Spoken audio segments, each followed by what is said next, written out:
நம்ம சேனல் யாருமே லைக்கும் சப்ஸ்கிரைப் பண்ணாமல் தான் பார்க்குறீங்க. நீங்கள் பண்ணுற ஒவ்வொரு லைக்கும் சப்ஸ்கிரைப் மோட்டிவேஷனாக இருக்குது மக்களே. ராமேஸ்வரம்ல இருக்கிற ராமர் பாதத்தை பற்றி தெரிஞ்சுக்கலாமா?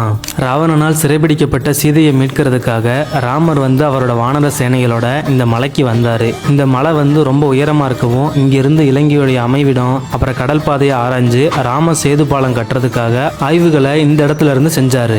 ஸ்ரீராமர் இந்த மலை மேலே ஏறி நின்று இலங்கையை நோக்கியதை குறிக்கும் வகையில் இந்த இடத்துல ஒரு சக்கரத்தில் அவருடைய பாத திருவடிகள் செதுக்கப்பட்டு வழிபடப்பட்டு வருது. அதனாலேயே இந்த இடம் ராமர் பாதம்னு அழைக்கப்படுது. சிறப்பம்சங்கள்னு பார்க்குறப்ப ராமேஸ்வர தீவுலேயே மிக உயரமான மணல் குன்று பகுதி இந்த பகுதி தான்.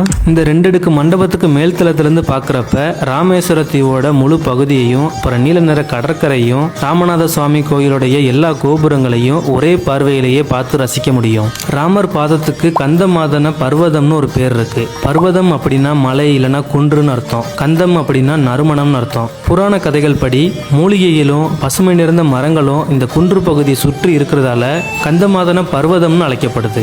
நகரோட கூச்சல் இல்லாம கடல் காற்றோடு ரொம்ப அமைதியா அமைஞ்சிருக்கிற இந்த பகுதி தியானம் செய்யறதுக்கு ஏற்ற இடமா இருக்குது. ராமேஸ்வர ஈசிஆர்லேருந்து ஸ்ட்ரெயிட்டா 55 கிலோமீட்டர் போறப்ப ராமேஸ்வர கோயிலுடைய மேற்குப்புற கோவில் தெரியும் எண்டில். அதில் மட்டும் லெஃப்ட் எடுத்து போனீங்க அப்படின்னா மறுபடியும் கொஞ்சம் தூரத்திலேயே போர்டு வச்சிருப்பாங்க ராமர் பாதம்னு போட்டு. அந்த இடத்துல ஒரு லெஃப்ட் எடுங்க. மறுபடியும் கொஞ்சம் தூரத்திலேயே ரைட் எடுக்கிற மாதிரி ஒரு போர்டு வச்சிருப்பாங்க. அந்த இடத்துல மட்டும் ரைட் எடுத்து ஸ்ட்ரெயிட்டா போயிட்டே இருங்க. ஒரு 2-3 கிலோமீட்டர் டிஸ்டன்ஸ்லயே ராமர் பாதம் உங்களுக்கு ரீச் ஆயிரும்.